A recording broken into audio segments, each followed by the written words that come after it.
신명기 8장 2절의 뒷부분입니다. 너를 시험하사, 여기 이제 시험하신다는 이 말씀이 우리를 테스트한다는 겁니다. 내 마음이 어떠한지 같이 읽겠습니다. 그 명령을 지키는지 아니 지키는지 알려 하심이라. 광야의 여정은 하나님이 우리에게서 우리의 믿음의 진정성, 우리의 사랑의 진정성을 광야 기간에서 확인하시기 원합니다. 하나님이 아브라함에게 독자 이삭을 드리라고 한 건 아브라함이 하나님을 정말 사랑하는지를 확인해 보시기 원하셨습니다. 마음으로만 아니라 정말 우리의 삶의 실제적인 부분들을 통해서 하나님이 우리에게 확인해 보시기를 원하십니다. 우리를 사랑하는지, 우리가 하나님을 사랑하는지 안 하는지 여부는 순종과 불순종으로 알아볼 수 있는 겁니다. 하나님을 사랑하면 하나님의 말씀을 순종할 것이고, 하나님을 사랑하지 않으면 하나님의 말씀을 순종하지 않게 될 겁니다. 에덴 동산에서 선악과를 두시고 먹지 말라는 계명을 주신 것은 그 아담이 하나님을 정말 사랑하는지를 확인하기 원하셨습니다.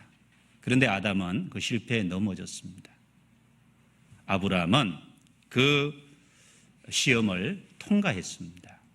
우리의 광야 여정 속에 하나님이 우리의 삶에 있는 많은 사건과 여러 가지 것들을 통해서 실제적으로 하나님 앞에 하나님을 사랑하는지를 확인하기 원하십니다. 순종하는 모습으로. 요한복음 14장입니다. 요한복음 14장.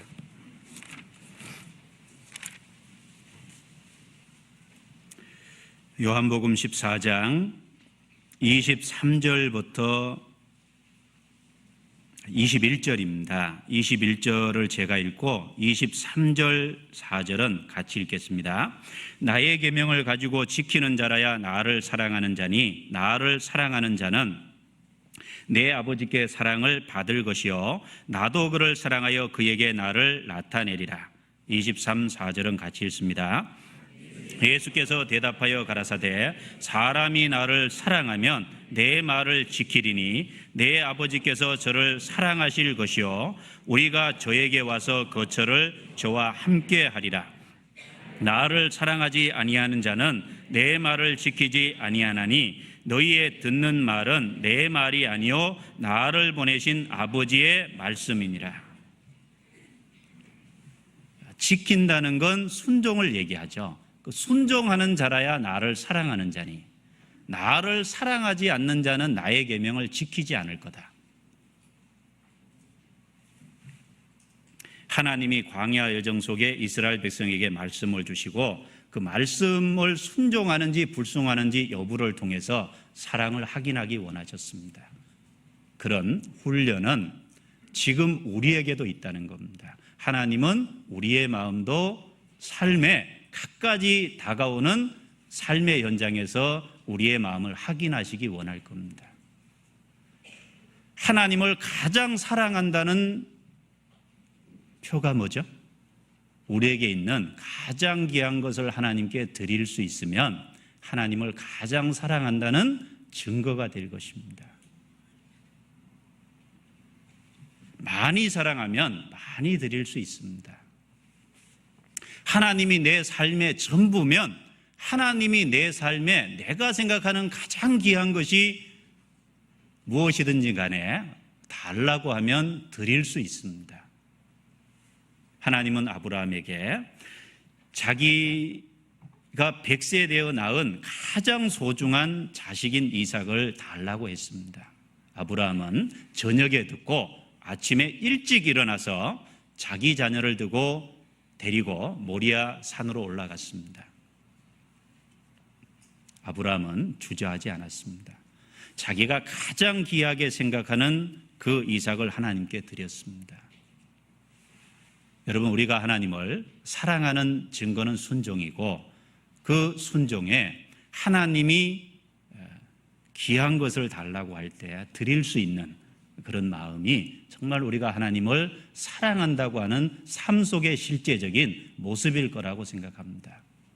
내가 아무리 입으로 사랑한다고 고백을 해도 우리 삶 속에 귀한 것을 하나님께 내어드리지 못한다면 그건 하나님을 사랑한다고 할 수 없는 겁니다. 하나님은 십자가에 죽기까지 우리를 사랑하셨습니다. 우리에게 원하는 것도 우리의 삶의 귀한 부분을 하나님께 드리기를 원합니다. 그것이 무엇이 됐든지 간에 각 사람에게 다가오는 테스트가 틀릴 겁니다. 그것이 무엇이 됐든지 간에 드릴 수 있는 그런 마음이 돼야 되겠습니다. 순종은 사랑의 외적인 표징이라고 할 수 있을 겁니다.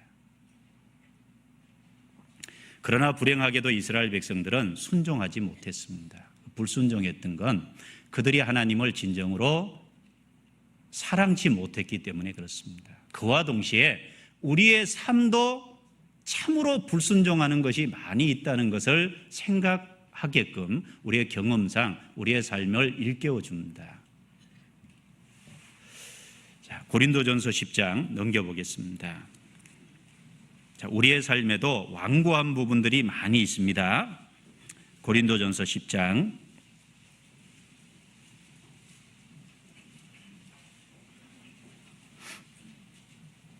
10장 찾으셨으면 7절입니다. 저희 중에 어떤 이들과 같이 너희는 우상 숭배하는 자가 되지 말라. 기록된 바 백성이 앉아서 먹고 마시며 일어나서 뛰논다 함과 같으니라. 저희 중에 어떤 이들이 간음하다가 하루에 23,000명이 죽었나니 우리는 저희와 같이 간음하지 말자. 저희 중에 어떤 이들이 주를 시험하다가 뱀에게 멸망하였나니 우리는 저희와 같이 시험하지 말자. 저희 중에 어떤 이들이 같이 읽겠습니다. 원망하다가 멸망시키는 자에게 멸망하였나니 너희는 저희와 같이 원망하지 말라. 저희에게 당한 이런 일이 거울이 되고 또한 말세를 만난 우리의 경계로 기록하였느니라. 12절도 같이 읽습니다. 그런즉 선줄로 생각하는 자는 넘어질까 조심하라. 자, 이 고린도전서 10장은 이스라엘 백성들의 광야 여정 속에 불순종했던 걸 기록해 놨습니다. 여기 보면 우상 숭배, 그 다음에 간음, 주를 시험하다가 멸망당했다. 그런데 10절에 보면 원망하다가 멸망시키는 자에게 멸망하였나니 너희는 저희와 같이 원망하지 마라. 근데 얼른 보면 원망은 조금 심한 것 같죠. 마음에 읽으면 우리 삶 속에 원망하는 부분들이 있잖아요. 그런데 이제 그 원망하는 부분들이 큰 죄가 됩니다. 작은 죄가 결코 아닙니다. 자, 생각해 보세요. 감사라는 것은 어디에서 오냐면 은혜를 받으면 감사가 오잖아요. 감사가 오는데 그 은혜라는 것은 어디에 오냐면 낮추는 자에게 옵니다. 겸손한 자에게 은혜가 임한다 그랬습니다. 마음을 낮추면 은혜가 오고 은혜를 입으면 감사하게 돼 있습니다. 그런데 왜 원망하냐면 마음을 높이니까 원망하는 겁니다. 이 원망의 배후에 교만이라는 것이 있습니다. 교만하기 때문에 마음을 높이니까 원망한다는 겁니다. 내 삶 속에 하나님께 원망하는 부분이 있다면 내가 혹시 마음을 낮추고 있는 것이 아니라 자꾸 높이고 있는 거 아닌지 자기를 돌아볼 필요가 있다라고 생각합니다. 원망하는, 불평하는 그 배후에 자기가 마음을 낮추고 있지 않으니까 그렇다라는 겁니다. 그런 의미에서 원망과 불평은 교만에서부터 오기 때문에 큰 죄악이 됩니다. 선줄로 생각하는 자는 넘어질까 조심하라 라고 했습니다. 그래서 광야 여정은 하나님이 우리의 삶 속에 하나님을 참으로 사랑하는지 여부를 아시기 원하셨습니다. 실제적인 삶의 현장, 사건들을 통해서 그렇게 하기를 원하셨습니다. 지금도 우리의 삶 속에 하나님은 우리의 삶을 테스트하고 참으로 하나님을 사랑하는지 여부를 확인하기 원하신다는 거 기억하시는 것이 필요하겠습니다. 그리고 신명기 8장입니다. 넘겨보겠습니다.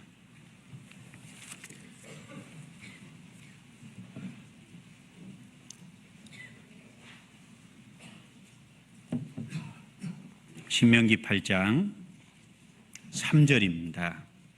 3절. 너를 낮추시며 너로 줄이게 하시며 또 너도 알지 못하며 내 열조도 알지 못하던 만나를 내게 먹이신 것은 사람이 떡으로만 사는 것이 아니요 여호와의 입에서 나오는 모든 말씀으로 사는 줄을 너로 알게 하려 하심이니라. 같이 읽습니다. 이 40년 동안에 내 의복이 헤어지지 아니하였고 내 발이 부르지 아니하였느니라. 광야의 여정 속에서 또 하나 기억해야 될 것이 있습니다. 광야의 여정은 하나님 편에서 그 광야의 여정 속에 하나님은 공급자였고 근원자라는 걸 기억하라는 겁니다. 40년 여정 속에 하나님이 물을 주셨죠. 먹을 수 있는 만나를 주셨습니다. 의복이 헤어지지 아니하고 발이 부르지 않도록 하나님께서 광야의 여정 속에서 인도하셨습니다. 즉 그들의 의복과 음식과 건강을 하나님은 관심을 가지고 돌아보신 겁니다. 하나님이 이스라엘 백성들의 의복, 신발, 그리고 하나님이 이스라엘 백성들이 먹을 음식, 그들이 마실 물, 그리고 그들이 거할 거처, 이런 모든 것을 하나님 편에서 알아보시고 하나님 편에서 관심을 가지시고 하나님 편에서 모든 물자를 공급해 주셨다는 겁니다. 광야에서의 여정 속에 하나님이 공급자라는 걸 기억하라는 겁니다. 우리의 삶의 여정도 마찬가지입니다. 삶 속에서 참으로 공급자는 누굽니까? 하나님입니다. 회사가 아니죠. 회사가 아니라 우리의 삶의 의식주와 의복과 신발과 우리의 건강에 관심을 하나님은 틀림없이 갖고 계시는 것이 맞을 겁니다. 왜? 우리가 건강해야 주를 위해서 일할 수 있기 때문에 하나님은 관심을 가지십니다. 그래서 광야에서 나와서 마실 물이 없으니까 반석을 쳐서 물을 내주셨고 먹을 것이 없으니까 하늘에서 만나를 내리시는데 그 전에 열조가 알지 못했던 만나를 계속해서 가나안 땅에 들어갈 때까지 40년 줄곧 내려주셨습니다. 계속해서 하늘에서 만나를 내려주셨습니다. 그리고 의복은 이스라엘 백성들이 에집트에서 나올 적에 에집트 사람들에게 은금폐물과 의복을 구했습니다. 신발도 구했을 겁니다. 음식도 일부 구했겠죠. 그런데 그걸 이제 가지고 나왔는데 음식은 금방 다 떨어졌을 거고 의복과 신발은 그래도 조금 있었을 것 같습니다. 그래도 애굽에서 갖고 나온 의복과 신발 자체로 40년 광야를 통과하게 하셨다는 건 하나님의 기적입니다. 발이 부르지 않고 의복이 헤어지지 않도록 한 것은 하나님이 특별히 그들을 다스리셨다는 하나님의 기적을 나타내고 있습니다. 생각을 해봤습니다. 옷을 적은 걸 입고 나왔는데 자꾸 사람이 커지면 그거 어떻게 했을까? 생각해 보셨어요? 발이 작았는데 자꾸 성장하면 발이 커질 텐데 그 신발 어떻게 했을까? 이런 생각도 제가 쓸데없는 생각인지 몰라도 어쨌든 해봤습니다.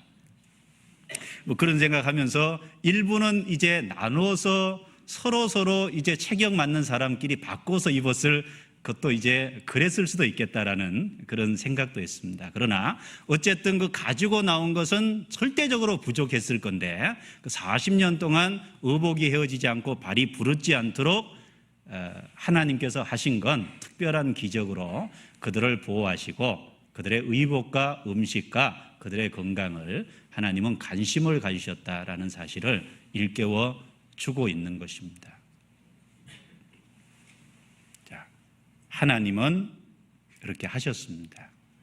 예수님도 제자들을 둘씩 내보내면서 두 벌 의복을 가지지 말고 신발을 가지지 말고 주머니에 돈을 가지지 말고 가라라고 제자들을 전도하러 내보내시면서 그렇게 말씀하셨습니다. 그것은 하나님께서 정말 도와주겠다는 약속이죠.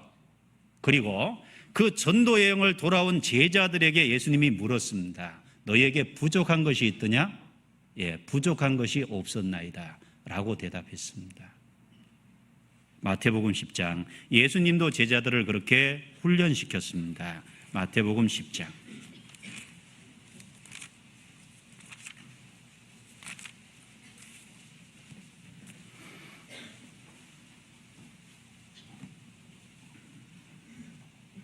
마태복음 10장 넘겨보시면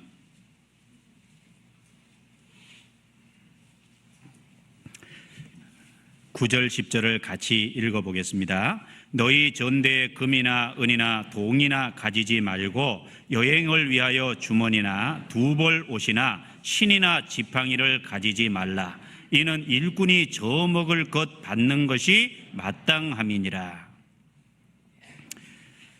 주머니나 두벌 옷이나 신이나 지팡이를 가지지 말라. 금은 동, 재물이죠. 그런 걸 가지지 말고 가라. 이렇게 명령하신 것은 하나님께서 도와주시겠다는 약속입니다. 단지 이제 가지지 말고 가라는 얘기를 들으면 좀 불안할 수 있습니다. 그런데 그 이면에 하나님이 채워주시겠다는 약속을 생각하면 제자들에게는 큰 위로가 됐을 것이라고 생각합니다. 하나님께서 함께 하시고 채워주시겠다. 그리고 결과가 어땠습니까? 40년 광야의 이스라엘 백성을 지키셨던 것처럼 제자들의 삶도 지키셨습니다. 누가복음 22장입니다. 누가복음 22장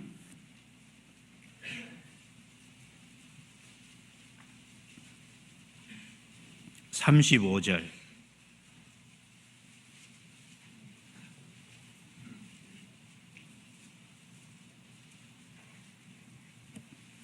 35절 같이 읽어보겠습니다. 저희에게 이르시되 내가 너희를 전대와 주머니와 신도 없이 보내었을 때 부족한 것이 있더냐? 가로되 없었나이다. 부족한 것이 있더냐? 가로되 없었나이다. 자, 보세요. 예수님은 광야의 여정 속에서 이스라엘 백성들의 의복, 음식, 그들의 건강에 관심을 가지고 그들을 특별히 보호하시고 이끄셨습니다. 예수님은 제자들을 특별히 그렇게 훈련시켰고 그런 삶을 살게 하셨습니다. 그리고 그 속에서 하나님이 채워주시는 걸 경험하도록 하고 살았습니다. 자, 지금 모든 그리스도인의 삶에 하나님께서 채워주신다는 믿음을 갖고 살게 하는 훈련을 지금 하고 있다라고 생각합니다. 한번 따라해보죠. 너희는 먼저 그 나라와 그의 의를 구하라. 그리하면 이 모든 것을 너희에게 더하시리라. 지금도 그 말씀을 가지고 이스라엘 백성들을 그렇게 훈련시키고 제자들을 훈련시켰던 것처럼 우리의 삶의 여정 속에서도 우리에게 동일한 방법으로 하나님을 의지하고 사는, 그리고 하나님께서 채워주신다는 걸 믿는 믿음으로 우리가 훈련받게 하기를 원하십니다. 지금은 그렇지 않을까요? 지금도 마찬가지입니다. 그럼에도 불구하고 이스라엘 백성들은 40년 광야 여정 속에서 끊임없이 불평했습니다. 원망했습니다. 만나가 계속 내렸는데 그 만나가 반복해서 먹으니까 실증을 냈습니다. 민수기 11장입니다. 민수기 11장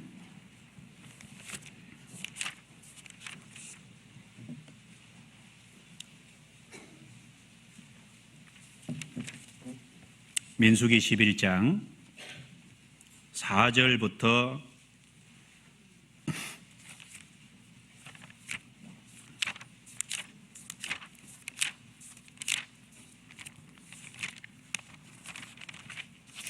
'제가 읽어보겠습니다.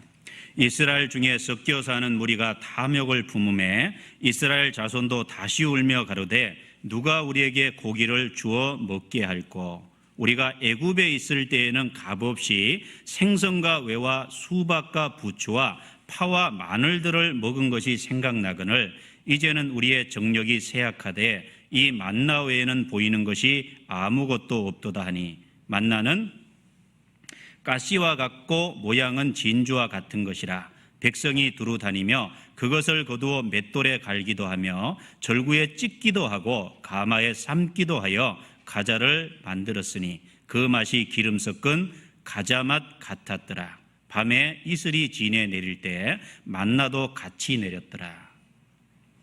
이 말씀에서 이스라엘 백성들은 반복해서 만나를 40년 동안 먹었습니다. 늘 같은 식단이었다는 겁니다. 물론 그것을 쪄 먹기도 하고 구워 먹기도 하고 삶아 먹기도 하고 다양한 요리법을 개발해서 그걸 이제 다양하게 요리해서 먹었는데 그러나 어쨌든 동일한 만나라는 재료를 가지고 만든 식단입니다. 그리고 늘 같은 패션이죠. 애굽에서 입고 나온 패션이니까 늘 같은 패션입니다. 애굽에서 신고 나온 신발이니까 늘 같은 신발입니다. 40년 동안 같은 식단에 같은 의복에 같은 신발에 같은 집에 살려니까 얼마나 참 답답했겠습니까? 그 40년을 그렇게 살았습니다. 왜 그렇게 살게 하셨을까 생각을 해봤습니다. 왜 그렇게 동일한 가운데 살게 하셨을까? 왜 그랬을 것 같습니까? 그것보다 훨씬 중요한 것이 하나님과의 교제고 하나님의 말씀을 순종하는 삶에서 행복이 나온다는 걸 깨닫게 해주기 위해서 그랬을 거다라는 생각을 해봤습니다. 여러분, 우리의 행복이요, 옷 바뀐다고 행복한 게 아닙니다. 신발 바뀐다고 행복한 게 아니라 우리의 행복이 식단 바뀐다고 행복한 게 아니죠. 우리의 매일매일 올라오는 가정의 식단이 바뀌면 행복하십니까? 예라고 하시는 분이 한 분도 안 계시네요. 계실 것 같은데.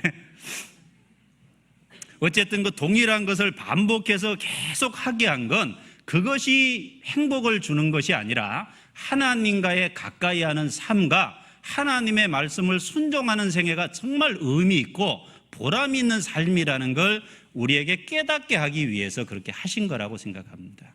이스라엘 백성에게 그것을 깨닫게 해주기 원했습니다. 그리고 식단으로 봐도요, 이스라엘 백성들이 먹었던 만나라는 똑같은 재료 가지고 만든 식단보다 우리가 훨씬 풍요롭죠. 우리가 매일 우리 앞에 놓여있는 식단이 훨씬 풍요롭습니다. 그들이 매번 같은 패션의 옷을 입었잖아요. 스타일도 안 바꾸고. 우리는 나이가 들어가면서 자꾸 스타일도 바뀌어서 패션의 어떤 취향에 따라서 옷도 골래 입습니다. 훨씬 좋은 의복들을 입고 삽니다.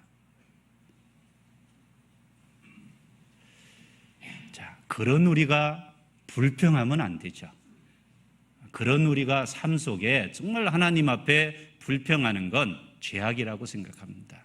하나님은 40년 삶 속에서 그 하나님과 가까이 하는 게 훨씬 중요하고 보람된 일임을, 거기에서 행복이 나오는 걸 그들에게 깨닫게 해주셨고, 오늘을 살아가는 우리에게도 이스라엘 백성의 광야 길은 그걸 일깨워주고 있습니다.